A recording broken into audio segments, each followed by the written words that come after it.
Hello guys, today we are gonna to talk about the circulation, dynamics of blood and lymph flow. To begin with, the function of the circulation is to serve the needs of the body tissues, to transport nutrients to the body tissues, to transport waste products away, to transport hormones from one part of the body to the another, and in general to maintain an appropriate environment in all the tissue fluids for the optimal function of the cells and for their survival. The circulation is divided into the systemic circulation and into the pulmonary circulation. And because the systemic circulation supplies blood flow to all the tissues of the body, of course, except to the lungs, it is called as greater, and also it is called as the peripheral circulation. What is more, the systemic circulation and the pulmonary circulations each consists of a closed system of vessels. And the vascular tree consists of arteries, arterioles, capillaries, venules, and veins. So let's start with arteries. Arteries carry blood from the heart to the tissues and branch into a tree of smaller vessels delivering blood to different regions of the body. When such a small artery reaches an organ it is supplying, it branches into numerous arterioles. So, here in the arterioles, the volume of blood flowing through an organ can be adjusted by regulating the internal diameter of such a vessel. And arterioles branch further within organs into capillaries. Capillaries are the smallest vessels, across which all exchanges are made with surrounding cells.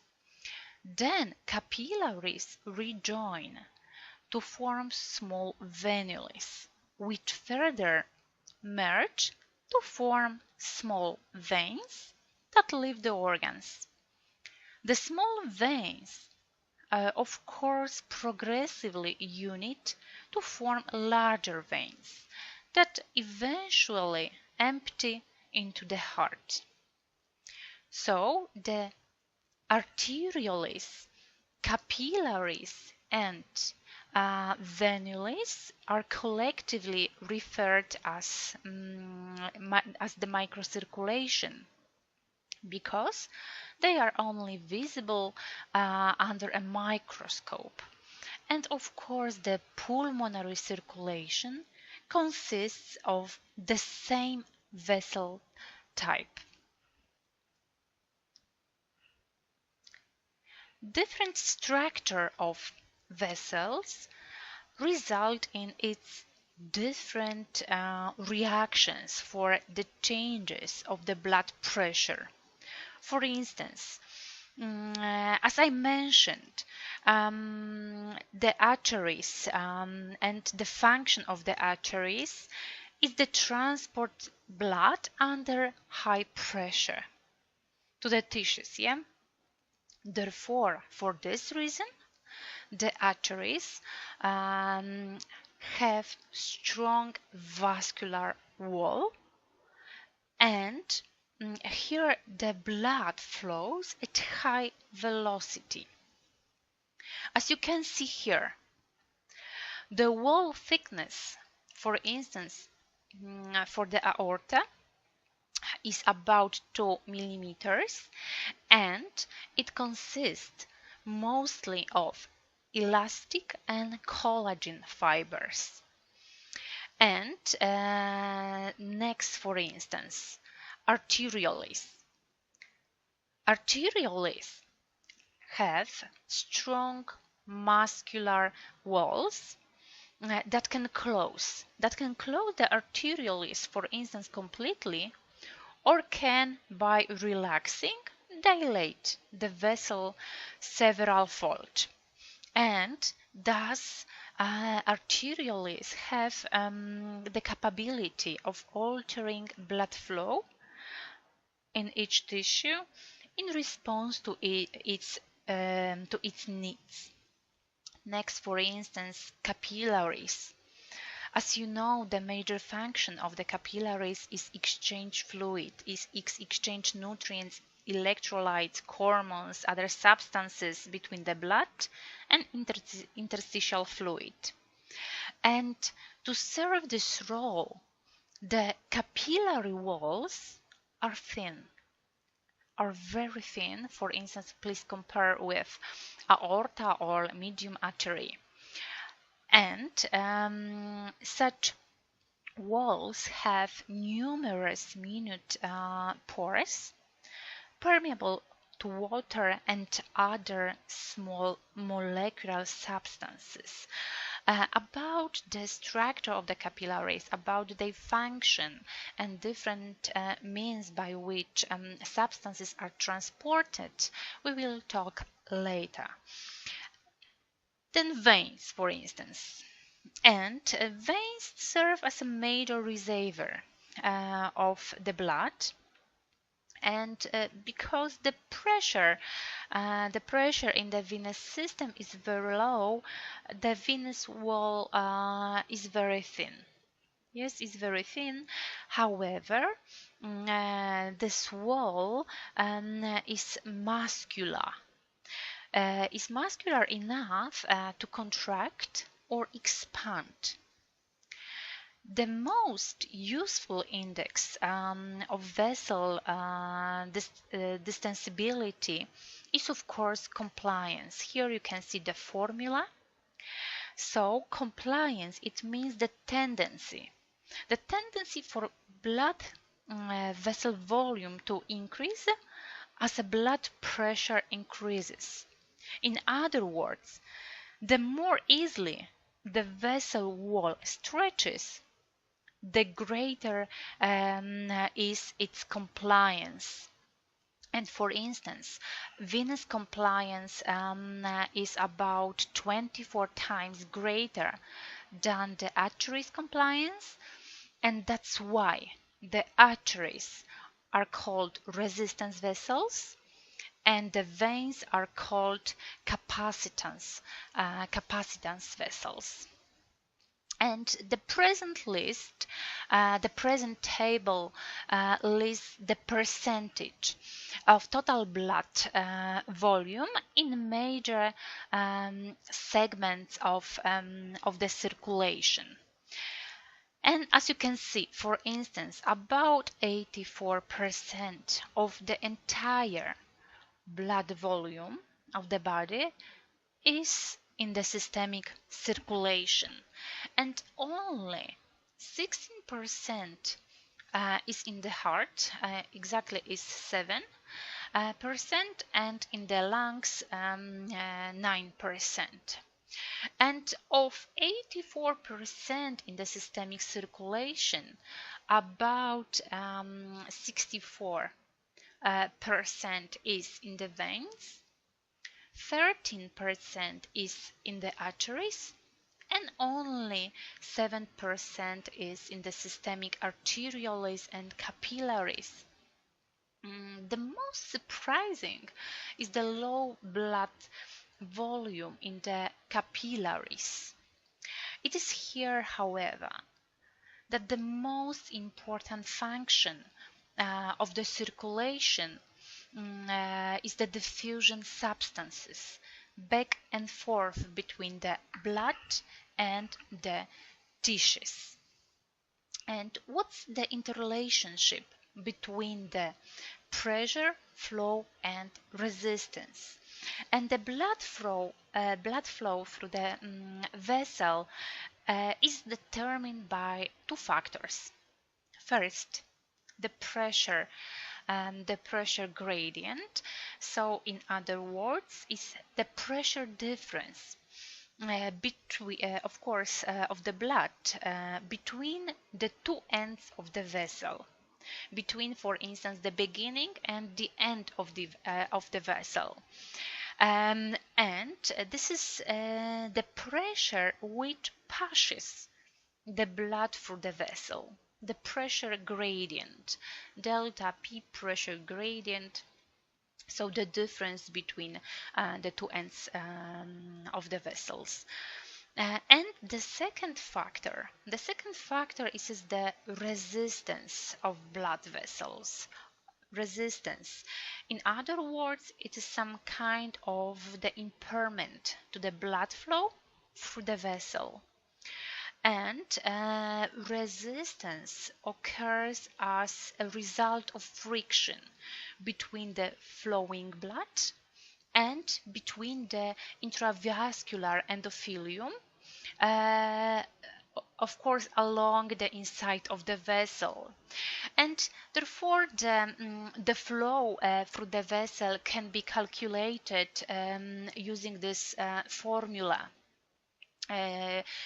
Is also known as Ohm's law, in which of course F is the blood flow, delta P the pressure difference between the two ends of the vessel, and the R is the resistance.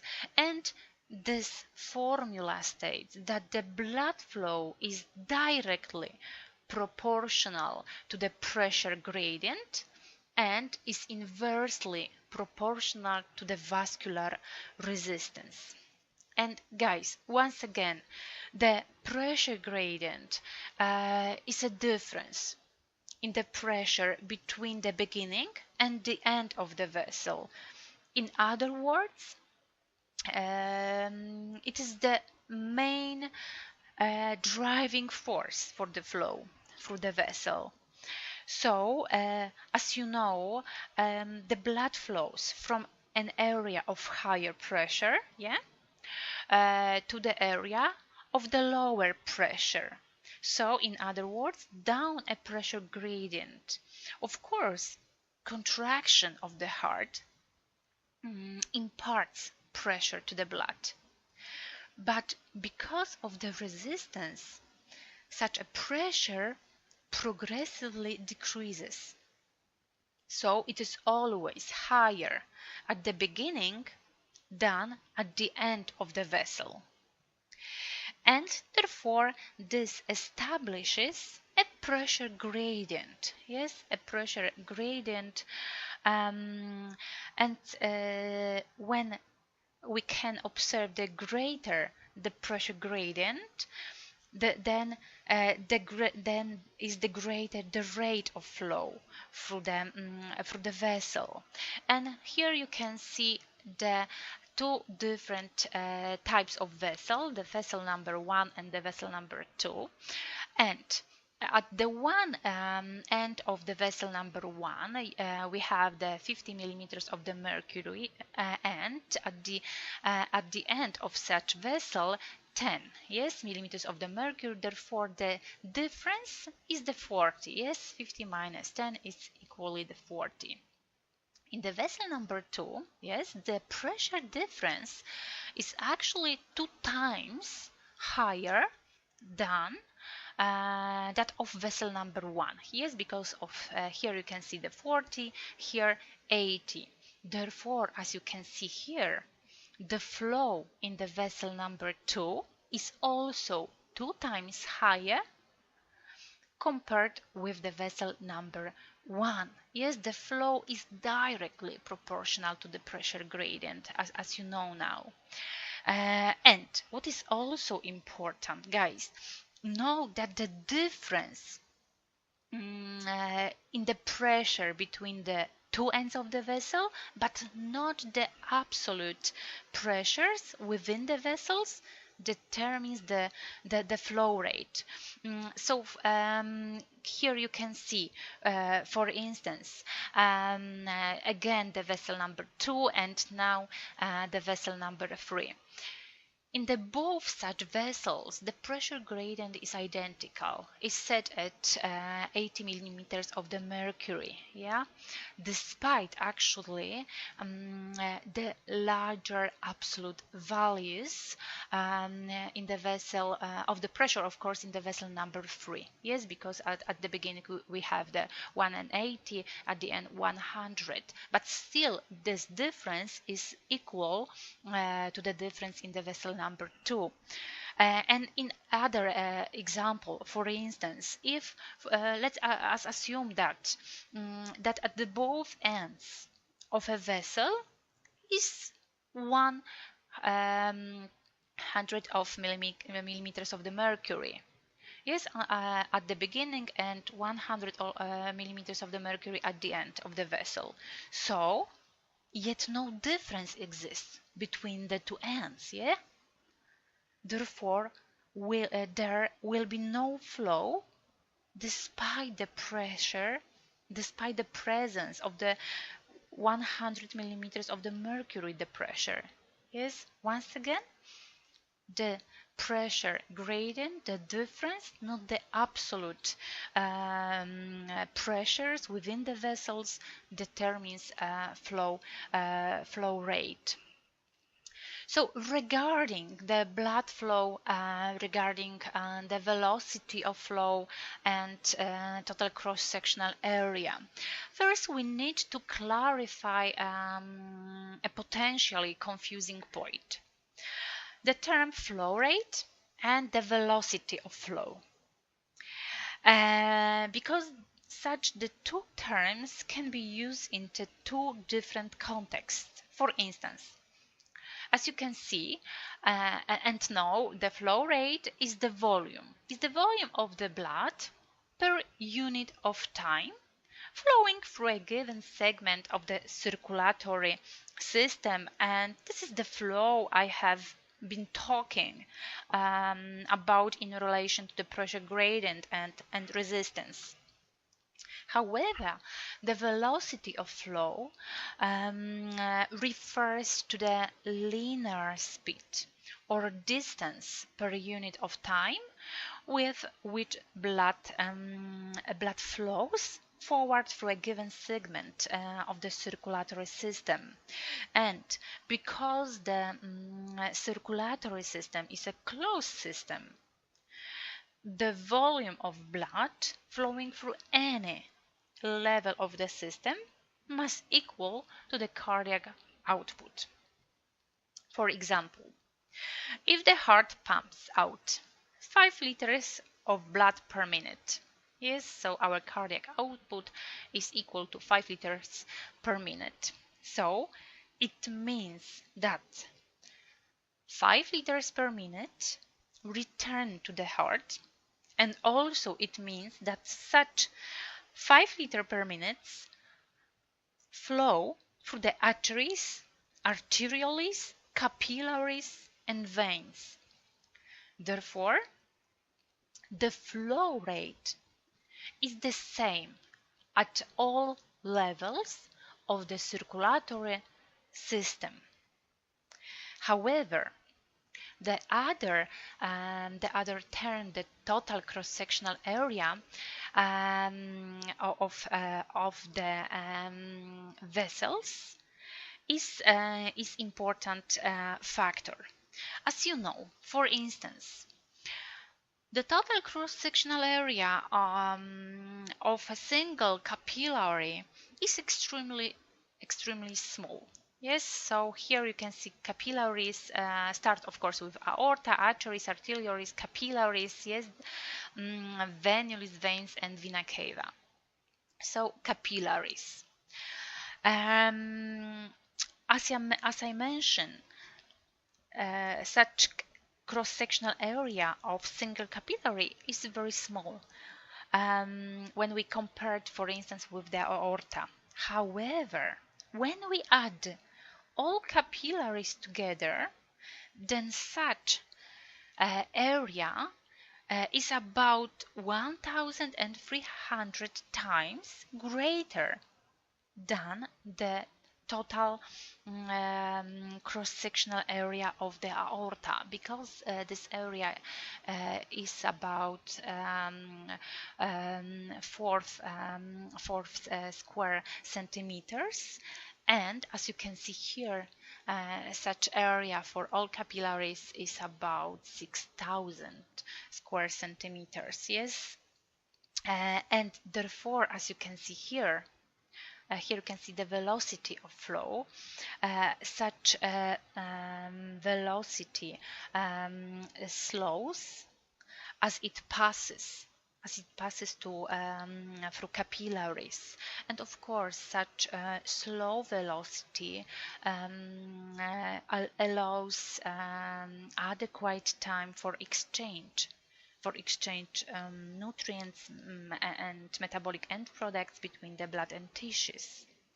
And as the capillaries rejoin to form veins, the total cross-sectional area is once again reduced. Yes, is once again reduced, and therefore the velocity of flow increases. Yes, and such velocity with which blood flows through the different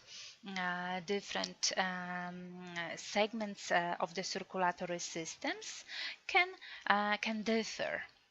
So, to sum up, such velocity is inversely proportional to the total cross-sectional area of the vessels at any given level of the circulatory system.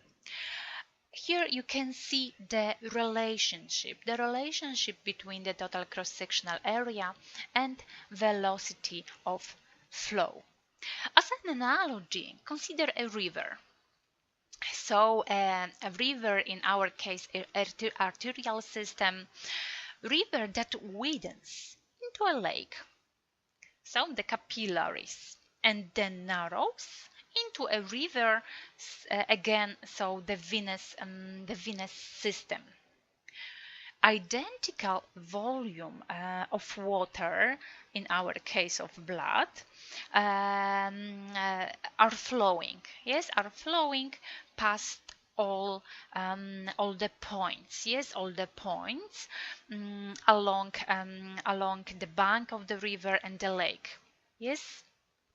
However, the velocity of flow in the lake, yes, in the wide lake, is slower compared with the narrow river. Yes, because why? Because now the identical volume of water spread out over a larger total cross-sectional area, therefore moves forward a much shorter distance in a wide lake compared with the narrow river, of course, during a given period of time. For instance, you can readily observe the forward movement of water in the swift flowing river, but the forward motion of water in the lake would be unnoticeable. Yes. Okay, so the factors that affect the flow rate through a vessels are integrated in the idealized way in a Poiseuille law. And as you can see here, this is the formula for the flow rate. Yes, now we know what is the pressure gradient, the pressure difference, and this flow rate is directly proportional to the pressure gradient, yes, again, however, is also directly proportional to the fourth power of the radius.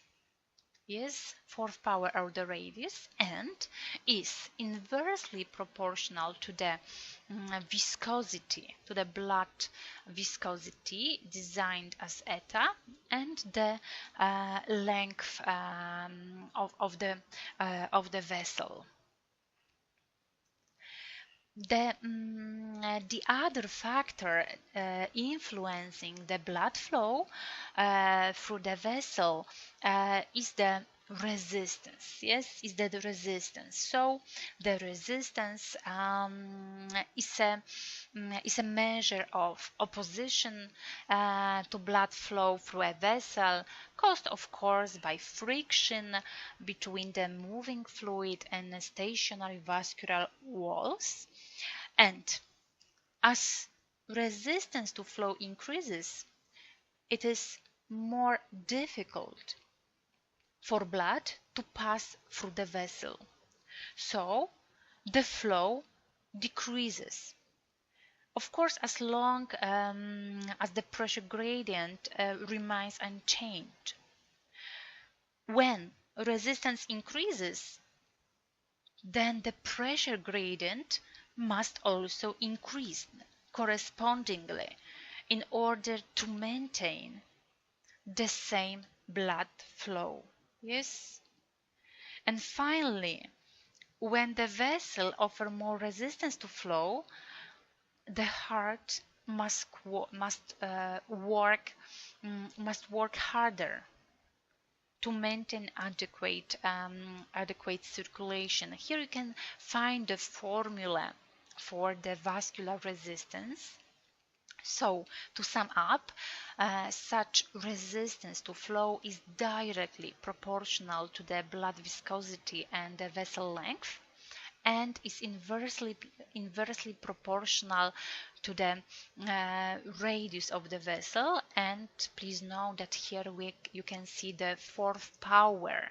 Yes, so in other words, the most important factor that affect the resistance to blood flow is of course the vessel radius. Okay, so such resistance, once again, summing up, depends on three factors, as you know: viscosity of the blood, designated as eta, yes, is also also depends on the vessel length L, and depends of the vessel radius for the fourth power. And regarding the viscosity of the blood, yes, so viscosity always refers to the friction developed between the molecules of the fluid as they slide over each other during flow of the fluid. The greater the viscosity, the lower the flow in the vessel, of course, if all other factors are constant. Furthermore, the viscosity of normal blood is about 3 times higher as the viscosity of water.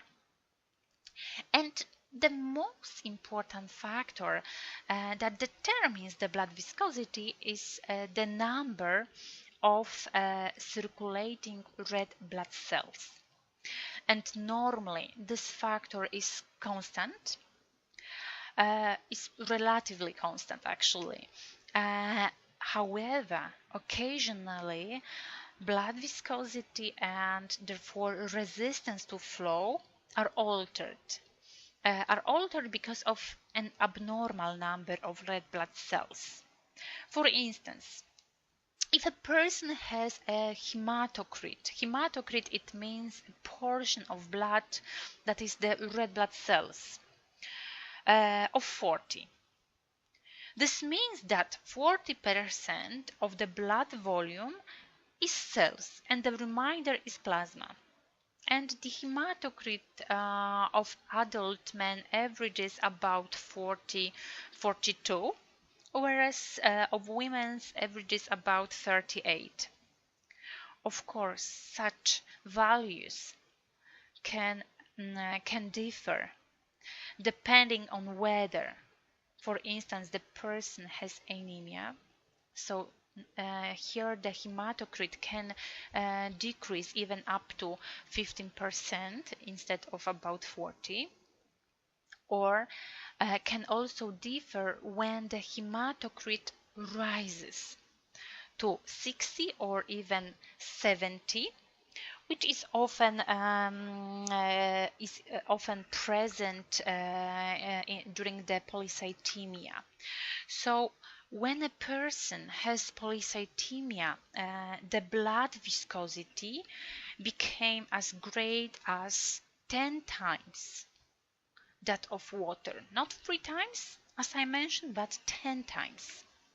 So now its blood flow through the vessel is greatly retarded.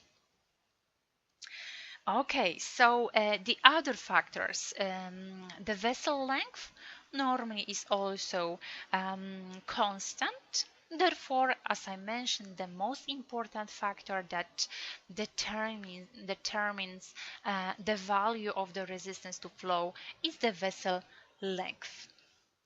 And what's the relationship between the resistance and flow to the vessel radius? Guys, because the blood wraps against the lining of the vessels, of course, as it flows. Yes, as it flows past, the greater the vessel area in contact with the blood, the greater the resistance to flow. Yes, and the surface area is determined by both the length, of course, and the radius of the vessel.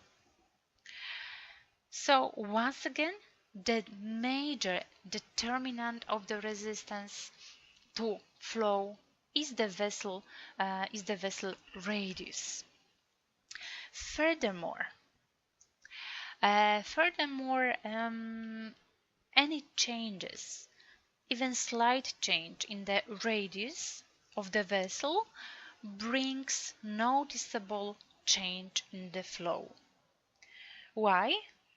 Because the resistance, once again, is inversely proportional to the fourth power of the radius. Fourth power, so it means multiplying the radius by itself 4 times. Yes.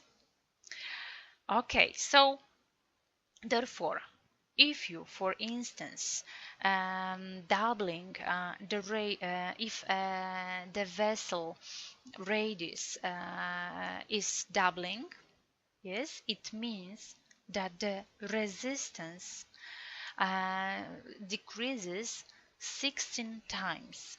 16 times because 2 times 2 times 2 times 2. Yes? And eventually also flow increases through such vessel 16 times. Yes, you can see here the both vessels. We change the vessel radius 2 times compared with the vessel number 1, and as you can see here, the resistance in the second vessel is diminished, yeah, and therefore flow in this vessel is increased. And converse also is true. Yes, converse also is true. And what is also important, that the radius of the arterioles, yes, arterioles is subject to regulation, and therefore it is the most important factor in the control of the resistance to blood flow through the vascular tree. The blood flow is laminar, but what is the meaning? What is the meaning? The blood flow is laminar. That is, the fluid move in such concentric layers, However, without gross exchange of fluid between one concentric shell to another. Yes, and the portion, as you can see here, the portion of fluid adjacent to the vessel wall has hardly moved. And usually the velocity in this layer 0 is 0, and the portion slightly away from the wall has moved for a small distance. Yes, and such arrows represent velocity of a layer. And note that the portion in the center of the vessel has moved a long distance. Yes, has moved a long distance, and this effect is known as parabolic profile for velocity of the blood flow. So always the blood in the center, in the axis of the vessel, flows at higher speed, and this velocity is maximal compared with the other layers. Okay, so the blood flow is also laminar. Laminar, it means that it is silent. It is silent, and here you can see such laminar flow. Yes, and this laminar flow is silent. And in some situation, blood flow can become turbulent instead of laminar. Turbulent means that the blood flows crosswise, yes, crosswise in the vessels and along the vessels, and usually forming whorls in the blood, and called eddy currents. And such distinction between the laminar and the turbulent flow is clinically very significant. Because the noisy flow forms murmurs known as Korotkov sounds. And when such turbulent flow occurs when the vessel radius is large. Also when the blood flow velocity is large. Also low viscosity predisposes to turbulence. As well as passing a constriction, a sharp turn, or a rough surface by the blood. All such factors predispose for the turbulent blood flow. The other term that we need to clarify is the axial accumulation. Axial accumulation, it means that the red blood cells, the concentration of the red blood cells is greater at the center of the blood vessel, and such accumulation occurs because of plasma impairs spin. Impairs spin to an erythrocyte, which is cut between the two layers of the plasma, sliding past one another at different velocities. And this spin always causes the cell, the erythrocyte, to move toward the center of the vessel. And we can distinguish two consequences of the axial accumulation. First of all, it is the local viscosity is lowest near the vessel wall. Yes, and this viscosity is greatest in the cell the cell enriched core, and therefore the net effect is that the overall viscosity of the blood is decreased. And second consequence of such axial accumulation is that branch vessels, yes, mm, preferentially skim plasma from the mainstream. Yes, plasma skimming here, you can see here. And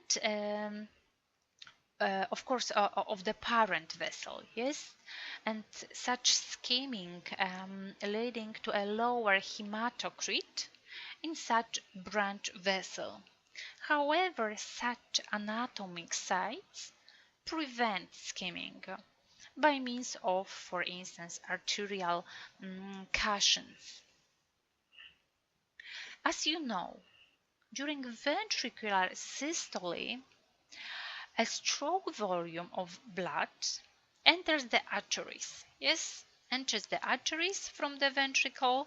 However, only about 1/3 as much blood leaves to the arteries to enter the arterioles, and then during diastole, of course, no blood enters the arteries, yes, because the heart now is relaxing, while the blood still continues to live, driven by elastic recoil.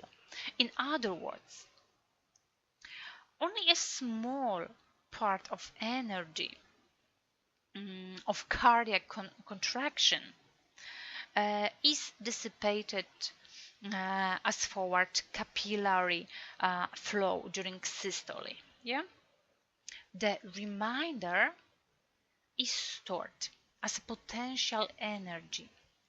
Is stored in the stretch walls of arteries, and therefore, because of the elasticity, arteries act as a pressure reservoir, and therefore the elastic arteries are stretched during cardiac systole as more blood is ejected into them that drains off during into the arterioles. And always the elastic recoil of arteries during cardiac diastole continues driving the blood forward when the heart is not actually pumping. Yeah, and to sum up, arteries convert the intermittent output of the heart into a steady blood flow through the capillaries. And guys, now we will talk about the arterial blood pressure. So first of all, a few definitions, and then the different types of methods for determining the blood pressure. So, as you know, the blood pressure almost always is measured in millimeters of the mercury, because the mercury manometer has been used as a standard reference for measuring pressure since its invention in 1846 by Poiseuille. And actually, what is the blood pressure? Blood pressure means the force exerted by the blood against the vessel wall. And when one says that the pressure in the vessel is 50 millimeters of the mercury, This means that the force exerted is sufficient to push a column of mercury up to 50 millimeters high. Sometimes, occasionally, the pressure is measured in centimeters of water. And there are two major factors that affect the arterial blood pressure. First of all, the stroke volume, and the second, the compliance. So compliance, the total distensibility, and the third, the less important factor, is the character of ejection from the heart during systole. As regards to the stroke volume, in general, the greater the stroke volume output, then the greater the amount of the blood that must be accommodated in the arterial tree. Yes, with each the heartbeat, and therefore the greater the pressure rise and fall during systole, during diastole, that causing a greater pulse pressure. And when the compliance of the arterial system is diminished, so then there is the greater the rise in the pressure for a given stroke volume of the blood pumped into the arteries. And now a few terms. The systolic pressure is the maximum pressure exerted in the arteries when the blood is injected into them during systole. Usually averages about 120 millimeters of the mercury, and the diastolic pressure is the minimum pressure within the arteries when the blood is drained off into the vessel during diastole, and usually averages about 80 millimeters of the mercury. And guys, note that the arterial, once again I would like to emphasize that I think about the arterial pressure, such pressure does not fall to 0 millimeters of the mercury. Why? Because the next cardiac contraction occurs and refills the arteries before all the blood drains off. The pulse pressure. The pulse pressure is the difference between systolic and diastolic pressure. So if you can see here, in our case, the systolic is 120 millimeters of the mercury, diastolic 80. So the pulse pressure difference, it means that it should be equal to the 40. Yes, 40 millimeters of the mercury. The mean arterial pressure, known as the main driving force for the blood flow, is the average of the arterial pressures measured millisecond by millisecond over a period of time. And guys, contrary to what you might expect, it is not equal to the average of systolic and diastolic pressure. Why? Because at normal heart rates, the greater fraction of the cardiac cycle is spent in the diastole, yes, than in the systole. Therefore, always the arterial pressure, the mean arterial pressure remains nearer to the diastolic pressure than to systolic. For instance, here you can see a good approximation, a good formula in order to determining the mean arterial pressure. So it is the diastolic pressure plus 1/3 of the pulse pressure.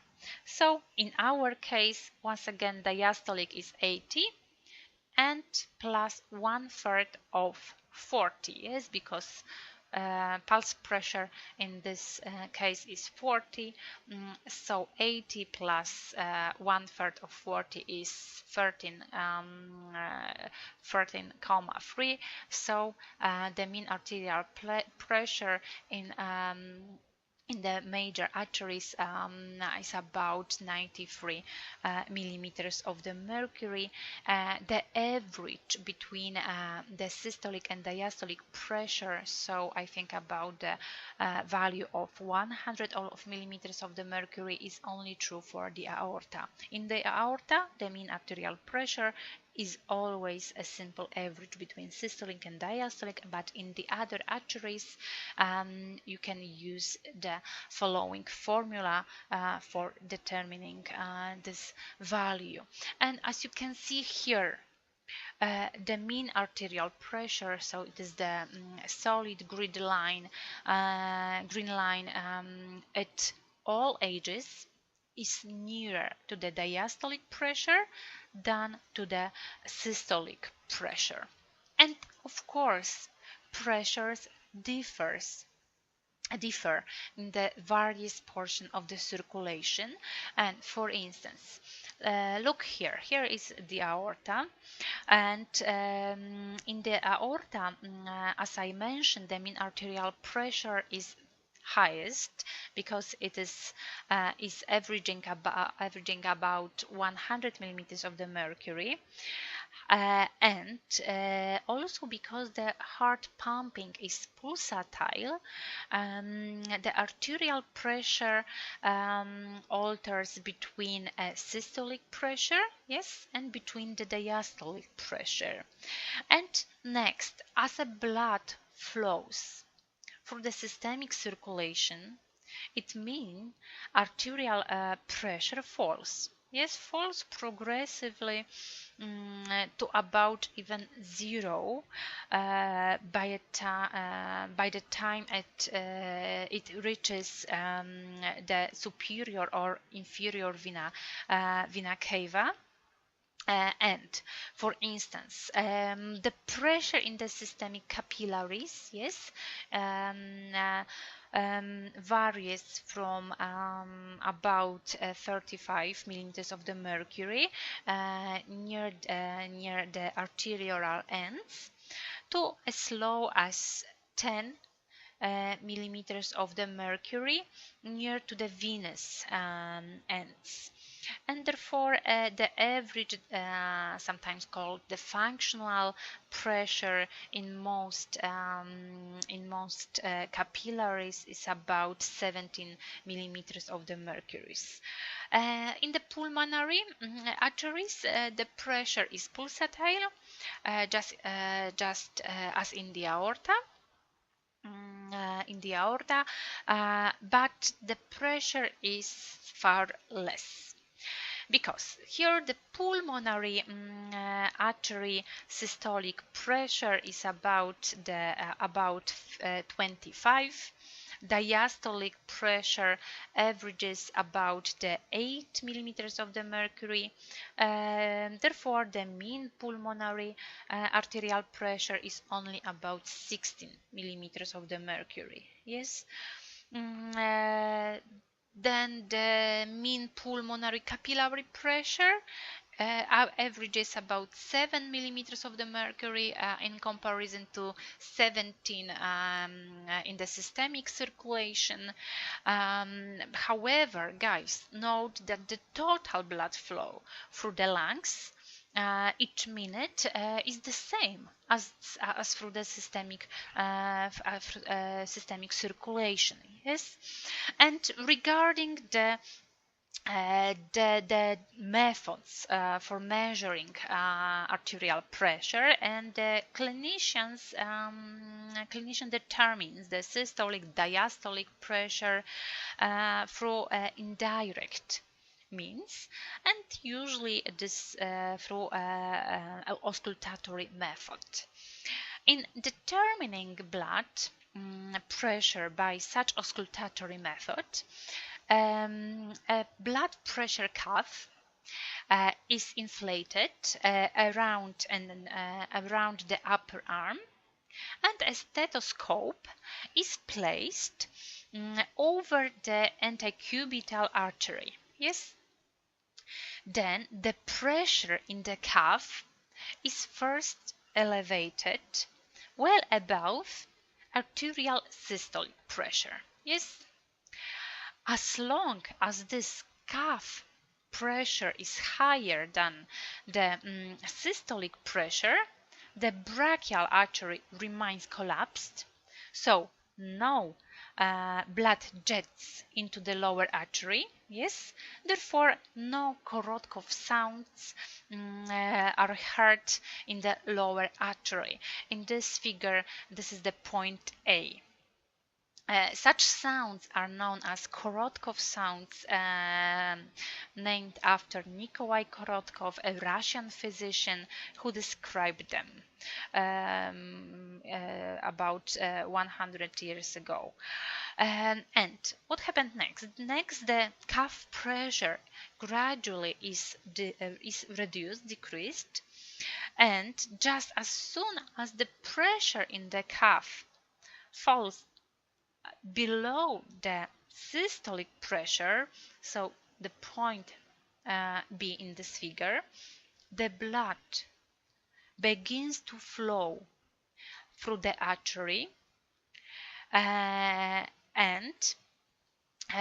therefore begins to hear tapping sounds from the antecubital artery, of course in the synchrony with the heart beat. And therefore this pressure level indicated by manometer is equal to the systolic pressure. And as long as the pressure in the cuff is lowered, yes, the Korotkov sounds change in quality, having less of the typing and more of a rhythmical quality. And then, eventually, when the pressure in the cuff falls near the diastolic pressure, the sounds suddenly change to a muffled quality. And then our manometer now determines the diastolic pressure. And when the cuff pressure falls a few millimeters of the mercury further, the artery is no longer closes, and therefore the sounds disappear entirely. And the auscultatory method for determining the systolic and diastolic pressure, of course, is not entirely accurate, but it usually gives values within about 10% of those determined by direct measurement from inside of the arteries. And guys, now we will talk about the venous pressure. As you know, the veins provide the passageways for flow of the blood to the heart, but they also perform other special functions. And of special importance is that they are capable for constricting and therefore enlarging. And they are capable for storing either small or large quantities of blood. And the peripheral veins can also propel blood forward by means of so-called venous pump. Yes, therefore can help to regulate cardiac output and the normal right arterial pressure, so estimation of the central venous pressure is about 0 millimeters of the mercury, and this is actually equal to the atmospheric pressure around the body. Of course, it can increase up to 20 or even 30 millimeters of the mercury under very abnormal conditions, such as serious heart failure, such as massive transfusion of the blood.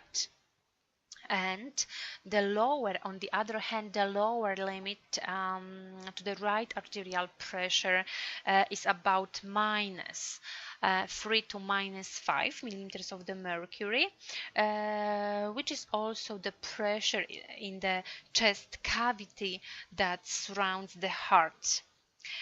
And when such arterial pressure is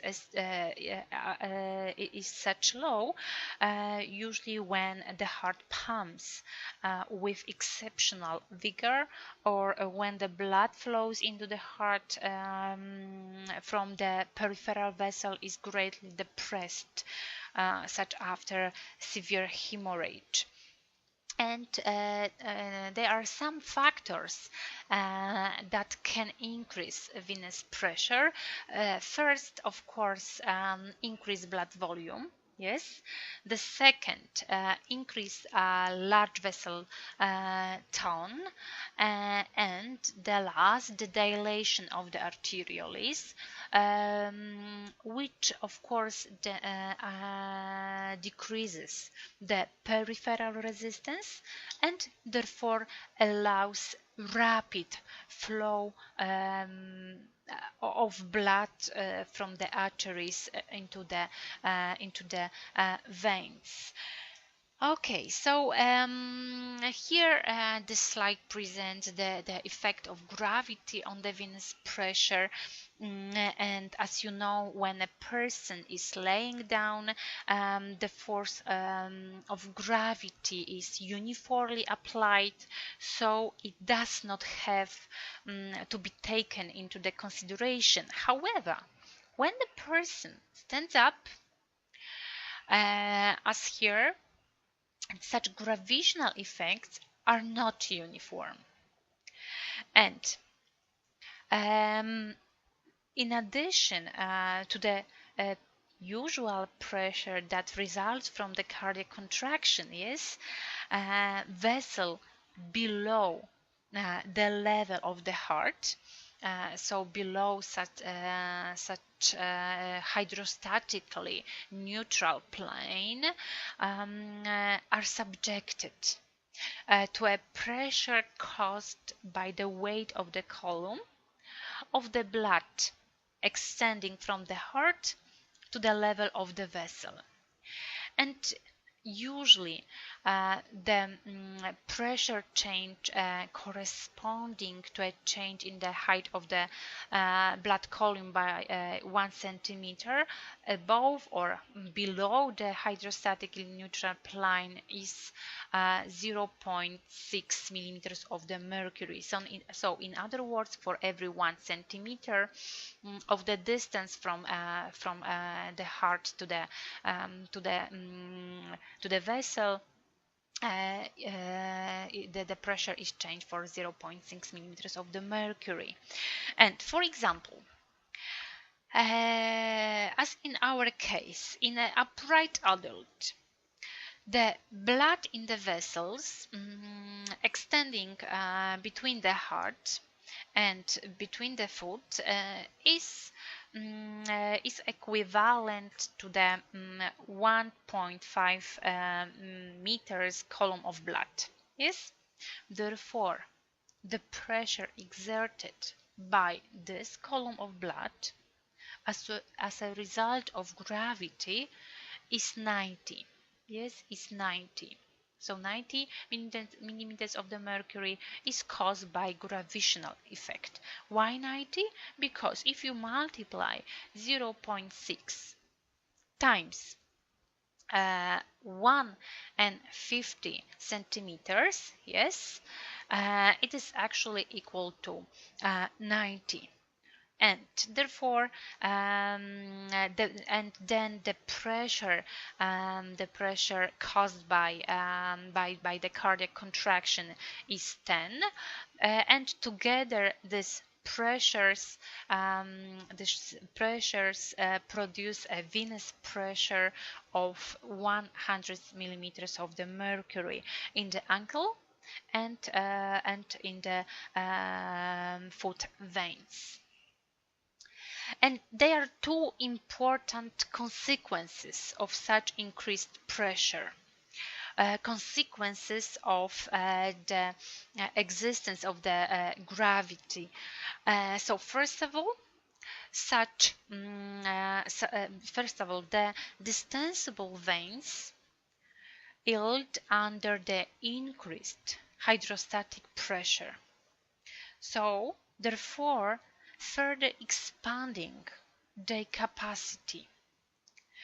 And even though the arteries are subjected to the same gravitational effects, they do not expand like the veins, because arteries are not nearly as distensible.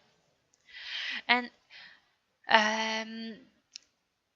therefore, much of the blood entering from the capillaries tends to pool in the expanded lower leg veins instead of returning to the heart. And when the venous return is reduced, also the cardiac output is decreased. And the second consequence is that the marked increase in the capillary blood pressure, which results from the effect of gravity, causes the excessive fluid to filter out of capillaries in the lower extremities, and therefore producing a localized edema that is swollen feet or ankles. Yes, so always causes increase in the filtration, therefore swelling of ankles and feet. And there are two compensatory measures normally which are counteract these gravitational effects. First of all, the fall in mean arterial pressure that occurs when a person stands up always triggers sympathetically induced venous vasoconstriction. We will talk about it during our next lecture, and therefore drives some of the pooled blood forward toward the heart. Is the venous vasoconstriction. And the skeletal muscle activity known as skeletal muscle pump. Skeletal muscle pump always enhancing venous return. Why? Because as you can see here, many of the large veins in the extremities lie between skeletal muscles. Therefore, when the muscles contract, the veins are compressed. Such external compression, of course, decreases venous capacity and increases venous pressure, in effect squeezing fluid forward the heart. This pumping action is known as skeletal muscle pump.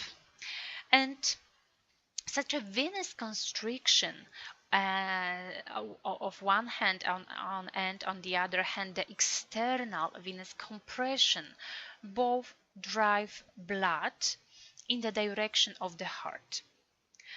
However, for instance, if you squeeze a fluid-filled tube in the middle, yeah, fluid is pushed in the both directions. Yes, from the point of the constriction forward, towards, for instance, yes, and therefore the question is that why isn't blood driven backward as well as forward by venous vasoconstriction and by the skeletal muscle pump? Yes. And guys, the question is simple. Blood can only be driven forward because the large veins contain valves. Such valves are spaced at 2 to 4 centimeters intervals, and valves permit blood to move forward toward the heart and also prevent it from moving back toward the tissues. And to sum up, veins of course serve as a blood reservoir as well as passageways back to the heart. As you know, about the 60% of the all blood in the circulatory system is usually in the veins. Yes. However, we need to clarify a potentially confusing point. Contrary to a common misconception, the blood stored in the veins is not being held in a stagnant holding tank. Normally, all the blood is circulating all the time, and extra volume of the blood just spends more time in the veins. As a result of slower transit time through the veins are essentially storing the extra volume of blood because it is not moving forward as quickly to the heart to be pumped out again. When the stored blood is needed, such as during exercise, extrinsic factors reduce the capacity of the venous reservoir and drive the extra blood to the heart so that it can be pumped to the tissues. And always increased venous return leads to an increased cardiac stroke volume, of course in accordance with the Frank-Starling law of the heart. And now we will talk about the microcirculation. As you remember, the microcirculation is formed by the venules, capillaries, and the arterioles, and they are visible only under the microscope, and the walls of the capillaries is the smallest vessels of the vascular tree are very thin, and they are constructed of single layer highly permeable endothelial cells. And the total number of the capillaries in our body is about 10 billion, with a total surface area estimated to be from 500 to the 700 square meters. Okay, so capillaries. Arterioles, as you know, are highly muscular. Of course, their diameter can be changed manifold. Meta-arterioles, also known as terminal arterioles, do not have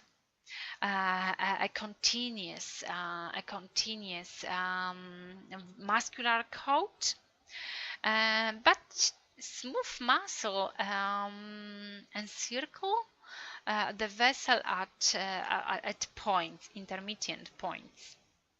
And at point where capillary originates from the meta-arteriole, a smooth muscle usually encircles, and this structure is known as the precapillary sphincter, and such a sphincter can open or close the entrance to the capillary. The venules are of course larger than arterioles and have much weaker muscular coat.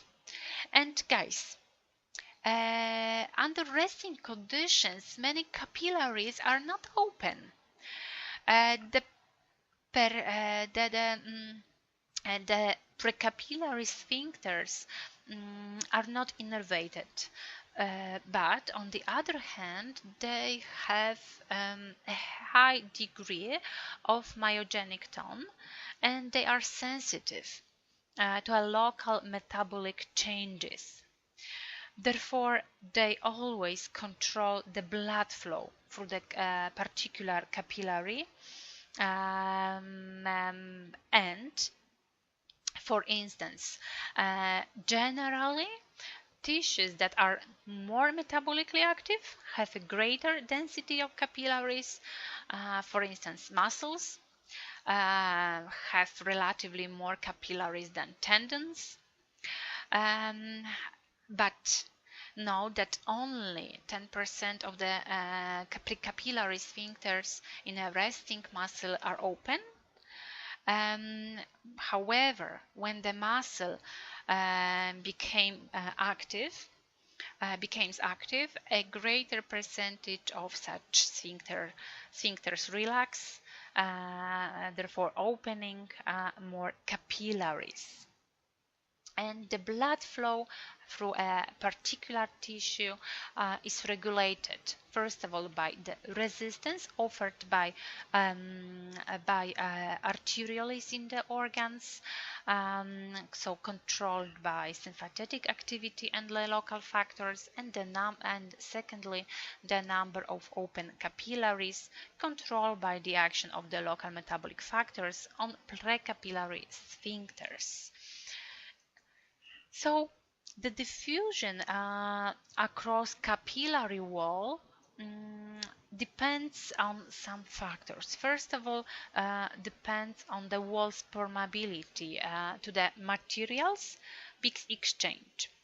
As you can see here, the endothelial cells forming the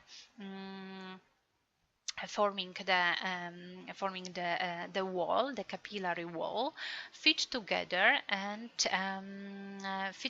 in jigsaw puzzle fashion. Yes. However, such closeness of the fit varies between organs. And in the most capillaries, the narrow, the water-filled pores are present, and the size of such capillary pores also varies from organ to organ. At one extremity, for instance in the brain, capillary pores are not existent. At the other extremity, liver capillaries have such large pores that even proteins pass through readily. Of course, lipid-soluble substances such as oxygen, carbon dioxide can readily pass through the endothelial cells themselves by dissolving in the lipid bilayer. Okay, and usually the plasma proteins cannot cross the capillary wall. And guys, because there are no carrier-mediated transport system in the most capillary wall. The solids cross primarily by diffusion down the concentration gradients, and therefore the chemical composition of the arterial blood is regulated in order to maintain the concentration of the individual solids. Okay, so for instance, when the cell uses the oxygen and glucose, the blood constantly brings the fresh supplies, and on the other hand, the carbon dioxide and other metabolic waste products also are removed from the tissue, and this creates a gradients. For instance, for oxygen, for carbon dioxide, and the other components. This gradient between the cell and between the blood. Okay, so the first meaning by which the substances can be transported is the diffusion. The second means by which exchange is accomplished across the capillary wall is ultrafiltration. And there are some forces that influence the fluid movement across the capillary wall. However, the two of them are the most important, and they contribute to fluid movement across the capillary wall. First, the capillary blood pressure. And this is the hydrostatic pressure exerted on the inside of the capillary wall by the blood. And this hydrostatic pressure always tends to force fluid out of the capillaries into the interstitial fluid. Therefore, tends for the filtration. Yes. The second, plasma colloid osmotic pressure, which is also known as oncotic pressure, is a force which is caused by the presence of the plasma proteins, and always encourages fluid movement into the capillaries. Yes, into the capillaries.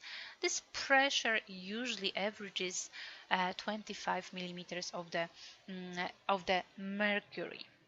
So regarding the net exchange of fluid across the capillary wall, as you can see here, at the arteriolar end of the capillary, the hydrostatic capillary blood pressure is 37. And this is the our outward pressure, and the inward pressure totals 26. 26 because of the value 25 of the oncotic pressure, and the 1 millimeters of the mercury. This is the interstitial fluid hydrostatic pressure. So the net outward pressure in this case is 11 millimeters of the mercury. So ultrafiltration takes place at the beginning of the capillary, And as this pressure gradient forces a protein-free filtrate through a capillary pores. And by the time the venular end of the capillary is reached, the capillary blood pressure is decreased, because here this hydrostatic pressure is about 17 millimeters of the mercury. Yes, so the outward pressure, the total outward pressure is 17.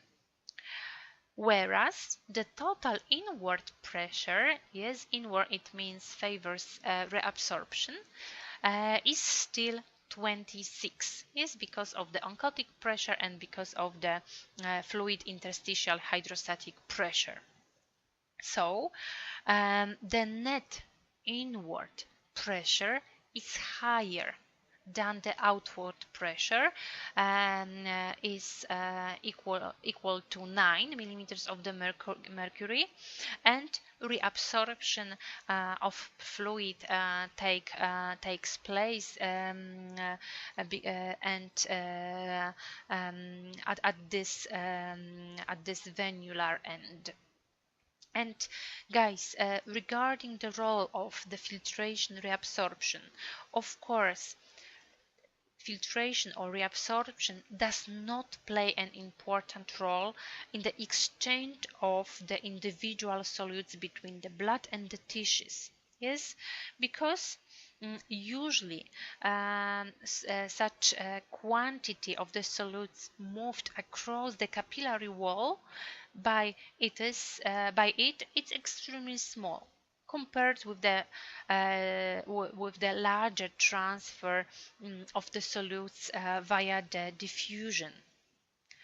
However, such ultrafiltration or reabsorption are extremely important in the regulating the distribution of the extracellular fluid between the plasma and the interstitial fluid. And then the maintenance of the proper distribution of the extracellular fluid between the plasma and the interstitial fluid. Okay, so how it is possible that the lymph flow is one directional? Look at this figure. The endothelial cells forming the walls of the initial lymphatics slightly overlap. Yes, we can say that overlap, and with the overlapping edges being free. Yes, instead of attached to the surrounding cells.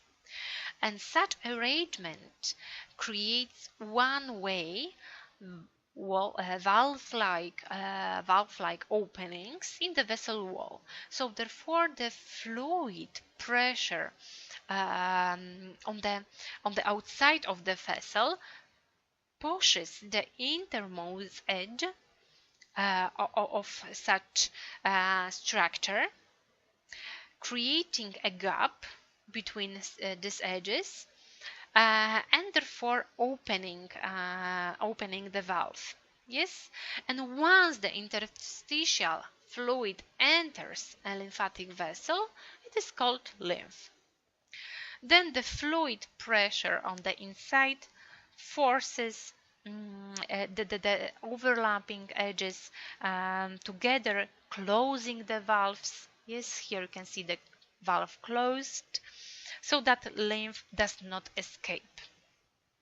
However, because there are no lymphatic heart, in order to provide driving pressure, you may wonder how lymph is directed from the tissues toward the venous system in the thoracic cavity. And such lymph flow is accomplished by two mechanisms.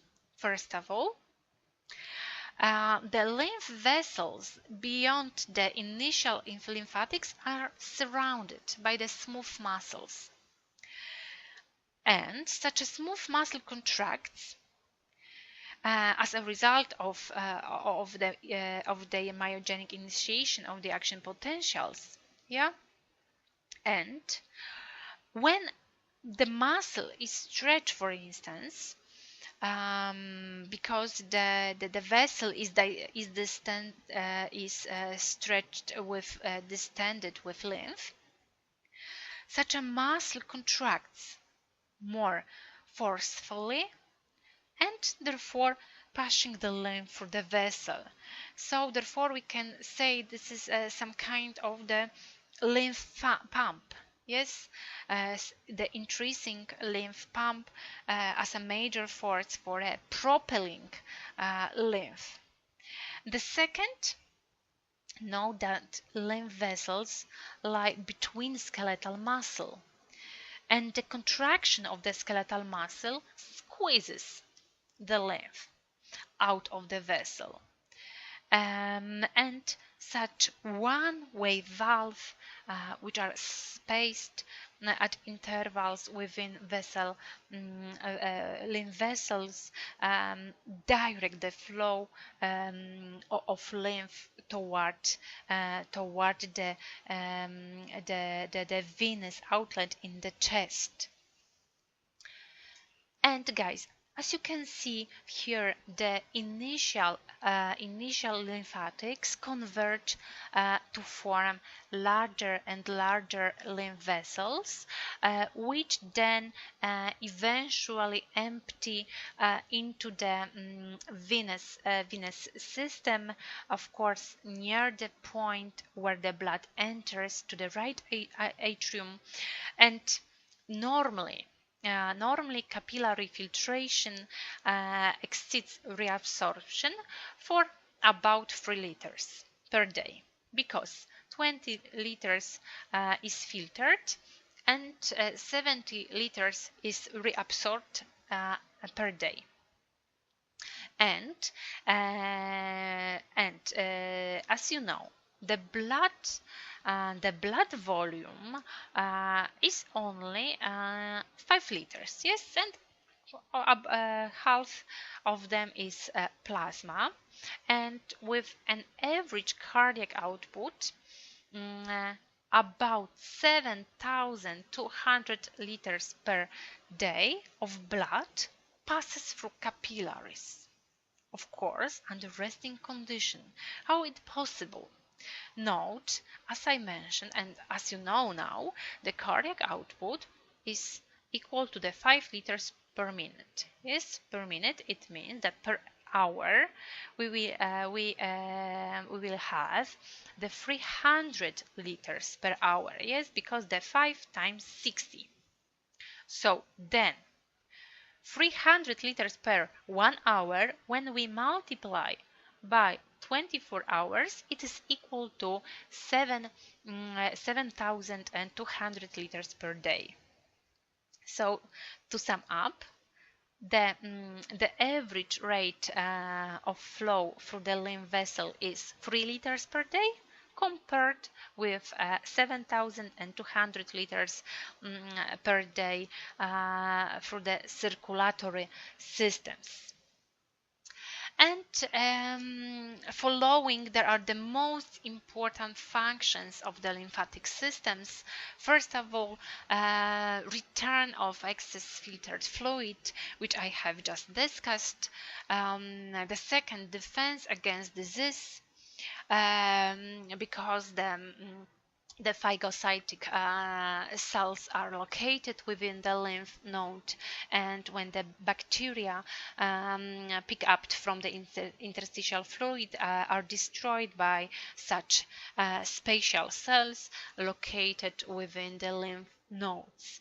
The next transport of absorbed fat, so the end products of the digestion of the fats are packed by the cells, leading the digestive tract into the fatty particles that are actually too large to gain access to the blood capillaries, but can easily enter the initial lymphatics. And finally, the return of filtered protein, and most capillaries permit leakage of some plasma proteins during filtration, and these proteins, however, cannot readily be reabsorbed, but can easily gain access to the initial lymphatics. If such proteins were allowed to accumulate in the interstitial fluid rather than be returned to the circulation via the lymphatics, the interstitial fluid colloid osmotic pressure, known as outward pressure of pressure, would increase, progressively increase, while the plasma colloid osmotic pressure, oncotic pressure, and inward pressure would progressively flow. And then the filtration forces would gradually increase, and reabsorption forces would gradually decrease, which of course resulting in progressive accumulation of the fluid in the interstitial spaces, at the expense of loss of plasma volume. Okay, so guys, thank you very much for your attention, and goodbye and have a good day.